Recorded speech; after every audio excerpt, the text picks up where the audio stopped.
Hello again, and welcome to Winning with the Wrangler at Dick Powell's Leadership Corner, brought to you by Earth, Wind, Fire, Water Training and Development, where our passion is building leaders of today and tomorrow.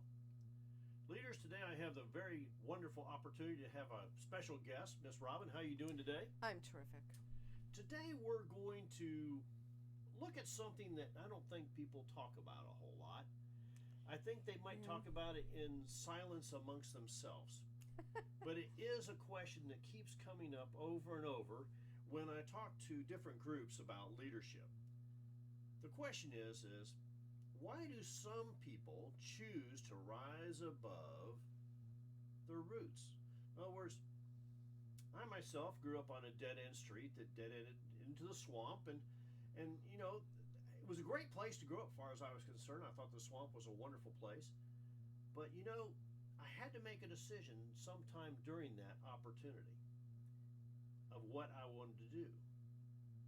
So why do some people choose to raise above their roots, where they were born, who they were born to? Do they have the poverty mindset, or were they raised with wealth and privilege? Now, I've seen both have to make that same choice. I've seen the ones who are raised with wealth and privilege have to make that same choice whether they were going to rise or fall. So why do some succeed and some just ride the surface, going wherever the wind blows? It's a good question. Have any thoughts right off the bat? Off the bat, I would say some people just don't think about it. Don't think about it. You know, I think you might be right. I think they just go through life. They were raised to do this. They were raised this way. We did this way. We did that way, and that's fine. It's fine. Other people, I think, look around and say, "Wow, I want to be like that person," and that could be someone who, according to maybe the family, is either above you or below you. I will say, make a unique distinction here. You were raised in a family where they evaluated people when they met them, whether they had more money or less money. Right. And that was basically the only qualifier, right? It wasn't that they were smarter or not as smart. It was basically, yes, it was social standing. Okay. I was raised in a family, the Greater family are basically factory workers. We came from a factory town up north. Everybody worked in the factory. For generations, Right. including the current young people, I believe, are still, and that's fine. It's fine. I have some cousins who worked in a factory that when the factory closed, they found different careers. So in their 40s, they were looking for a different career path. But my family theology, philosophy was, you're in America, everybody's equal. There is no class distinction. Your grandfather definitely had a different we did. way of My looking at my it. father's family didn't look at it any differently. There was no class distinction. If you made more money, okay. If you were the supervisor in the factory, okay. And if you lived in a better house, okay. You know, we were all had what we had, and there was never any big discussion. We didn't talk about money. I have no idea how much money my parents made. So there was never really discussion there about was no this discussion rising above where you're at. There was nobody saying you know.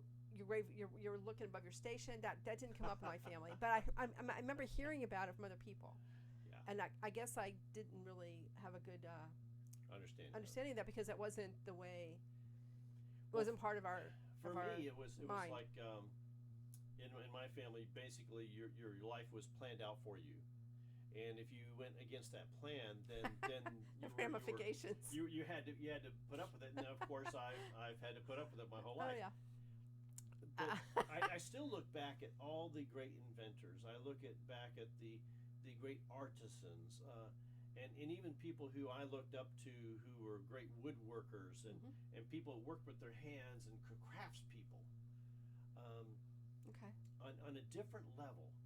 And what made them choose to go to that next level? Not just to build a chair, but to build a great chair. build a chair. And what was it that pushed them or encouraged them or what was it inside them that did that? And so I really started looking at this really in a more different way. So we don't know if it was something that's part of your genetic makeup. I don't know. Or if it was part of the influence people had on you at different times in your life? I've talked to two of my different mentors. One is a in the psychoanalytic world, Right. and they said that it could come from either place. Or both. And what it is, there's some spark that happens in some people who say, I want more. Or I I can want do different. more. Okay. I'm able. I know I can able to accomplish more. And what that person told me was, and Doc was really good about telling me, he really said it's about choices. Right. How you chose. And this inner drive to make choices. And he added one thing that I didn't think about, and that was the ability to take a risk. Okay. And when he started talking about that, there was risk that he started talking about in characteristics of individuals, of personalities, of habits, and how they all start to combine to either give the individual the ability to make those choices or just stay where they are. To really accept where they are. Now, I grew up in a household that basically said, accept your raisins, son. And I was don't go beyond it. I was expected to stay at that level. Yeah. And nothing more was expected other than that level. So when I started stepping out of that, we remember what happened. Yeah, it irritated some family members immensely. So I started really asking more questions of these people who I respected, my mentors and whatnot. They came up with a list of things for me, and that's what I'd like to talk about. Okay. Some of these things that really spark people to rise above where they're at is this whole thing of inner curiosity. Okay. Okay? And everybody's born with inner curiosity. When we're babies, we're curious about everything. We crawl around. If you've watched a newborn or when say gets ready to crawl, they go everywhere, do everything. When they can walk, boy, they're going. They're curious about everything.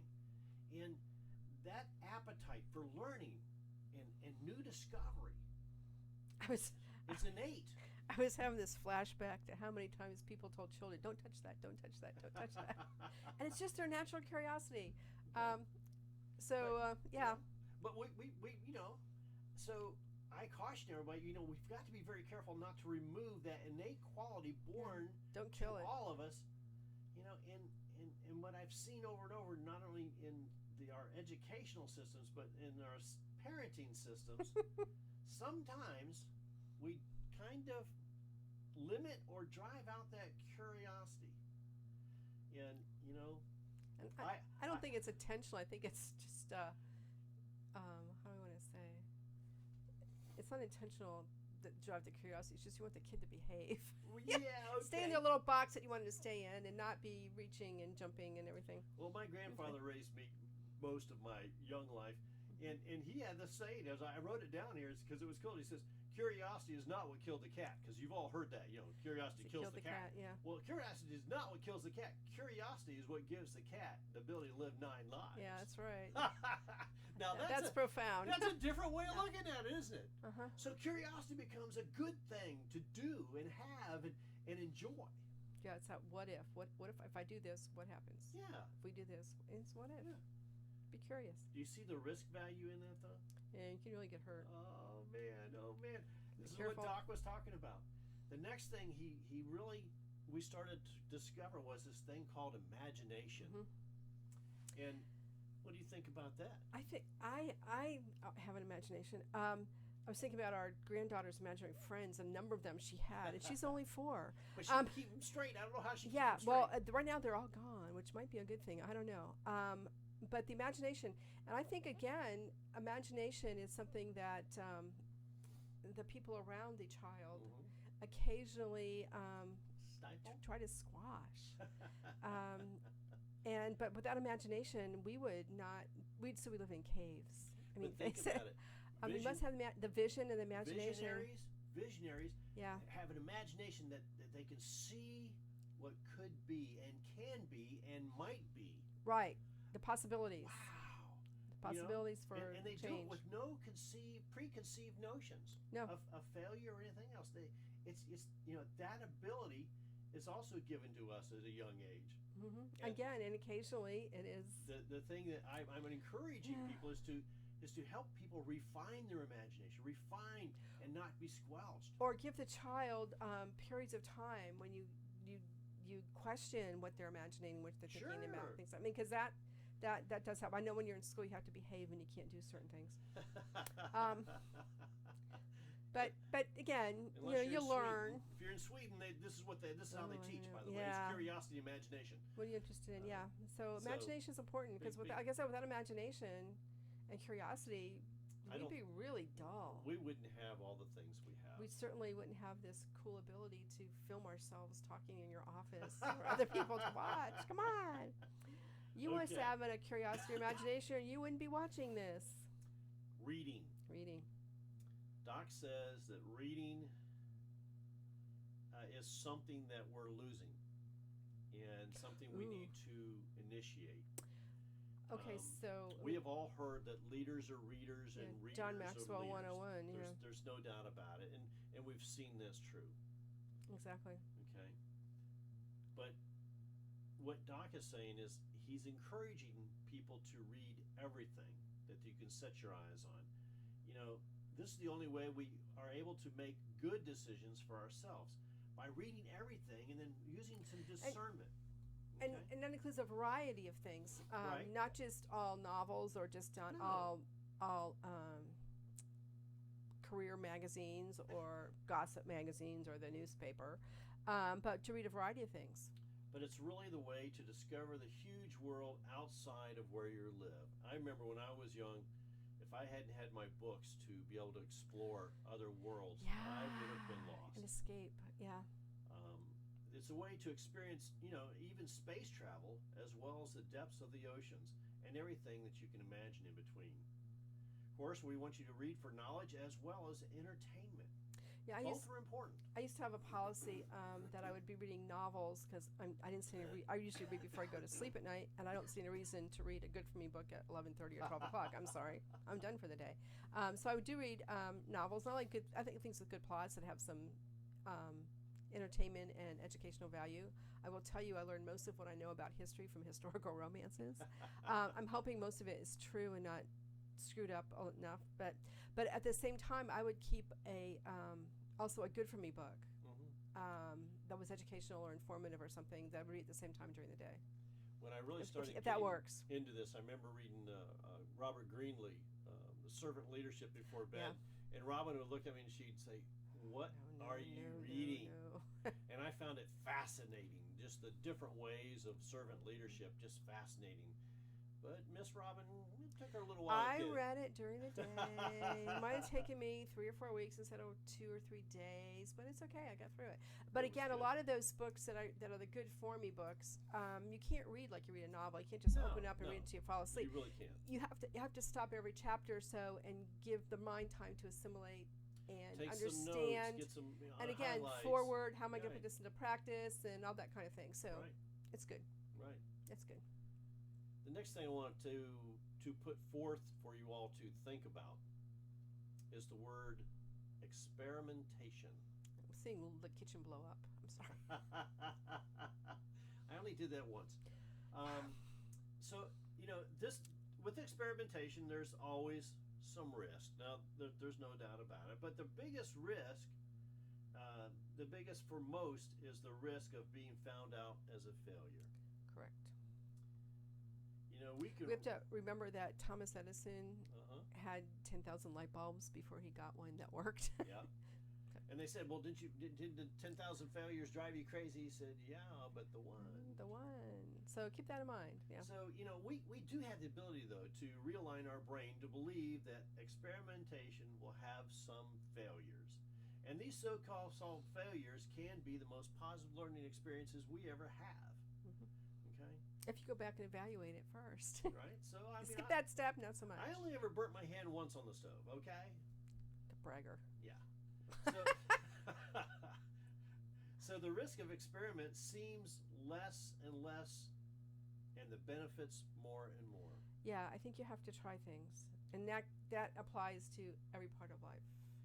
Again, we're talking about choices, making choices, experimenting with and what then, works. You have to live with the consequences of choices, and that's the whole thing of experimentation. That's how we learn. It really, truly is. It's. You can read a book about how to do an experiment and read how the experiment should come out. Yeah. But until you do it yourself and you mix the chemicals yourself and do all those things. Yeah, I'm having bad flashbacks like him too. Well, okay. I had many of those that didn't work out because I didn't measure correctly. Oh yeah, you got to do it. So the experiment didn't work out, and I kept going. Well, I followed the directions, but you see, so the experimentation part of it is really huge. I'm thinking right now most of my experimentation revolves around recipes and cooking. Okay. But again, they're experiments. They're experiments. Quantities, qualities, what's better, what works better, what doesn't. So we keep looking at these things. So he also said that courage. Yeah. Making the decision to move from where you are to go through the change is not always fun.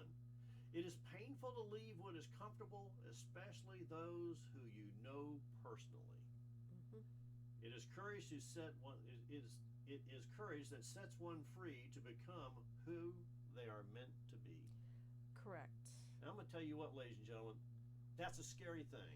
It is, especially when you're changing and growing. I mean, we've done the experiments and the what else? I'll go the other way. Okay. The reading and the imagination, the curiosity. Thank you, and the experimentation that gives you the courage and the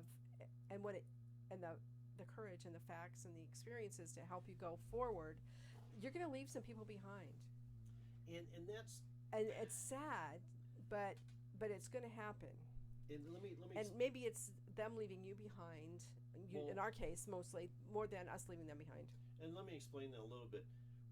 As you change and you go through a metamorphosis, the people around you sometimes don't understand what you're going through and how you're doing it, and they're not comfortable with that because you are going through a change and they really like you the way you are. Exactly, they like you in the little box that you came in. So, and they want to keep you there, and it's hard. Try to understand what they're going through as well as what you're going through. And I will tell you that when you have the courage to start making changes like that, the first people you're going to probably leave in the dust are family, because they've seen you for a long time, over time, grow up, whatever. It's very hard. And they really don't necessarily identify with your courage to change something. You still love them and have them in your life, but it's not the same, and it's not always by your choice. So you're gonna have to live with that. It is very difficult, and when you start doing that, I'm gonna say find a mentor, find a coach, find someone to encourage you and walk with you through that situation, because it is not fun. Robin and I both lived through this, of course, at this age and stage where we're at. Not too much now, but when we were younger, they're all gone. Because our families didn't understand our creative minds and the way our creative minds worked. There were many uneasy holiday dinners. Oh yeah. Also, remember that when you're finding a mentor to walk with you through these processes, at some point it might be the mentor that either leaves you behind or you need to leave behind. Well, and there are times when it's time to move on from one mentor to another. Exactly, and that's just part of the cycle and the growth. Okay. I'm going to talk about this next piece because I think this word tenacity is such an interesting word. This thing of never giving up, Yeah. Never give up. Never's never a hard get word. Up. And I'm not so sure I like the word never. No, because sometimes there's a time. I wasn't really comfortable with it, but when you hear negative words like shouldn't, won't, never, who do you think you are, is where the decision is born to keep on going and trying or stopping. Right, and again, if you're not in a place or of a personality type that can be tenacious, it's not going to be part of you. I think tenacity is oftentimes a learned quality. Well, yeah, learn. Well, I always, there's a couple of things we can say here that will resonate. Know when to fold them, know when to hold them, know when to run, Yeah. and when to walk. The other part is, and we learned this from a pastor years and years ago, fish or cut bait. Ooh. I mean, that one's really, for some reason, that's been kicking around my head again. Do we keep fishing in the same hole, the same lake, the same river, or do we say, ooh, it's time to cut bait and go find a new place, a new bait, a new roll, a new rod, a new reel, whatever? Wow, that's Yeah, fish or cut bait. and it's really hard to think of our choices in that manner, I think. Yeah, and sometimes the choices are made because we can't really change or alter or have an impact. So you need to cut bait. You need to move Walk on. away. Well, so far, what we've looked at is this, choice or choose to rise above your makings or where you're living or your roots. We've looked at curiosity and how important curiosity is in everyone's life. And that curiosity, I want to add to something there, is this ongoing continuous learning. Right.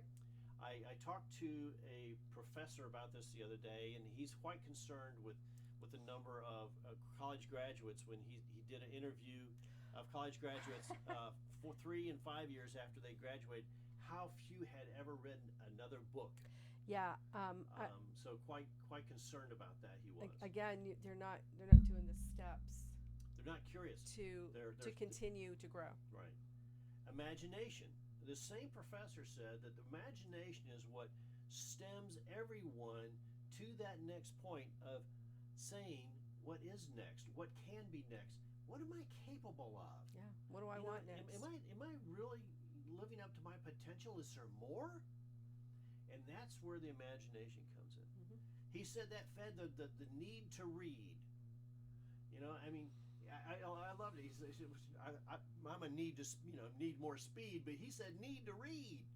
You've got to have this need to do that. You've got to have the willingness to take the chance of experimentation. Yeah, to try. What will work, won't work. So, and if it doesn't work, you get up and try again. Yeah, figure out what went wrong and try a different tact. To have the courage to do that, to have the tenacity to stick with it. I'm not going to say never give up. I'm going to say stick with it. As long as you can.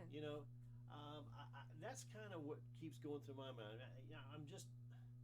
I'm pretty much of a bulldog in some brains, and I stick with it. I don't get it done real fast sometimes, but I get it done. Sometimes you step back. Sometimes you take a minute and step back and go, I really should have given this up a little bit ago, or gone back and done some more research, or read some more books, or something else to give me the foundation to continue.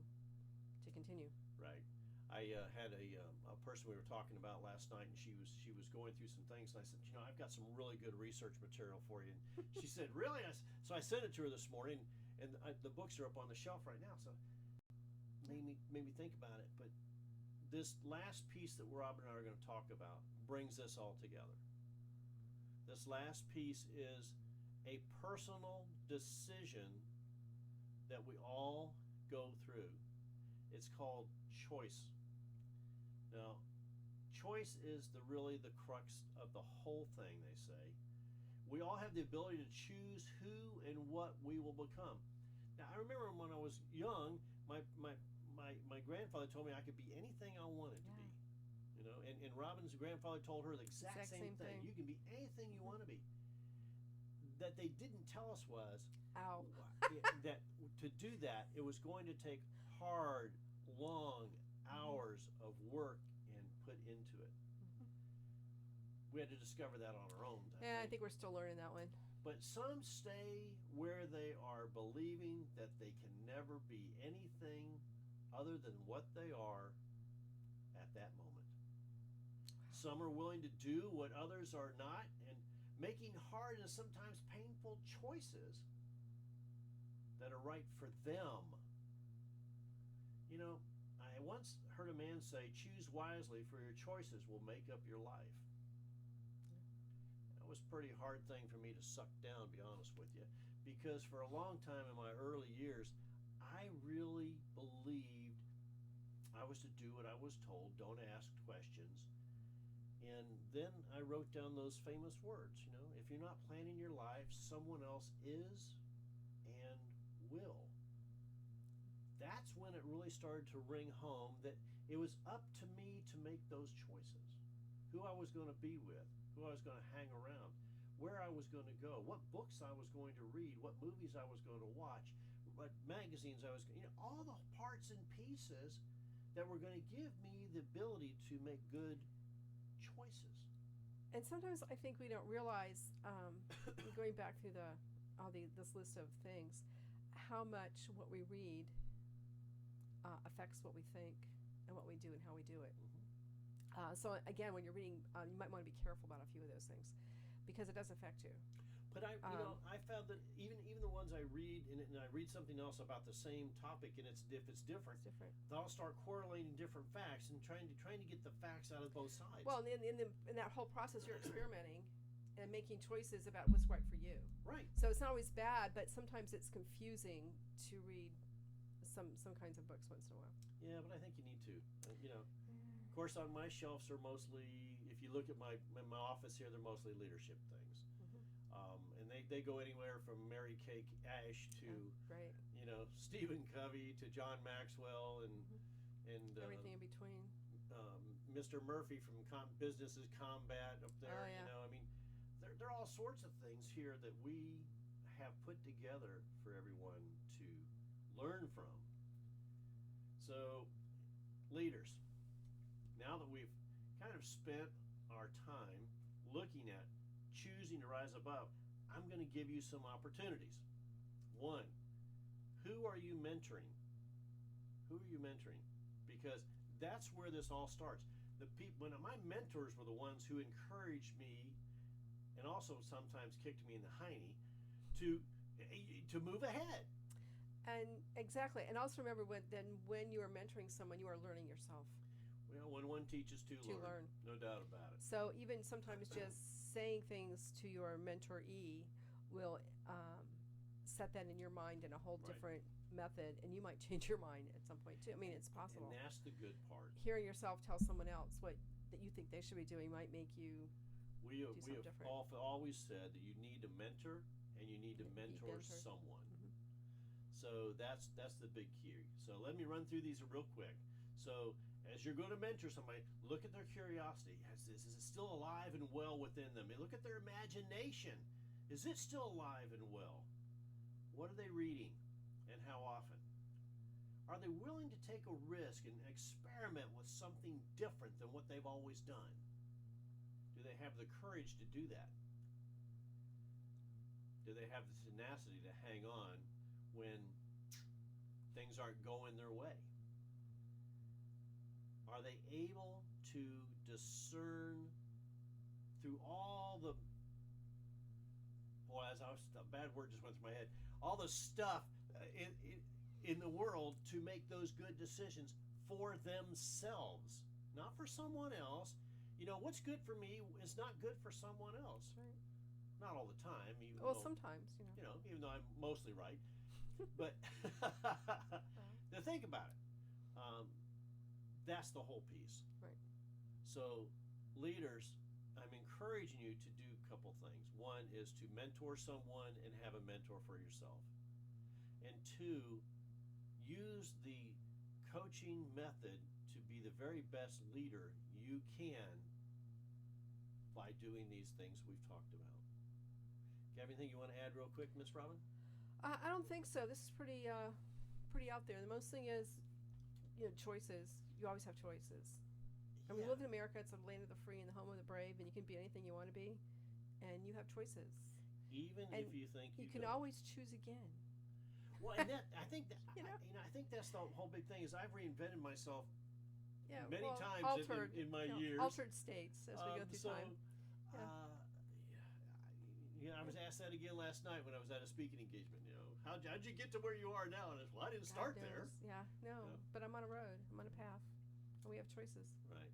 So I see we're coming down to the end of our time. So on behalf of myself, Dick Powell, and the whole Leadership Corner team here, I want to thank Miss Robin for coming on board because I think that this was a most important piece for us to talk about. We want to say thank you for everyone for being a part of today's program. Our goal is that you've received a nugget of wisdom and guidance that will help you become a better leader.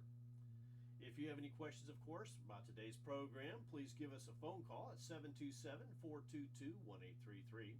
727-422-1833. Send me an email at dick@leadershipwrangler.com, dick@leadershipwrangler.com, or set your very own appointment with either Robin or myself at www.leadershipwrangler.com.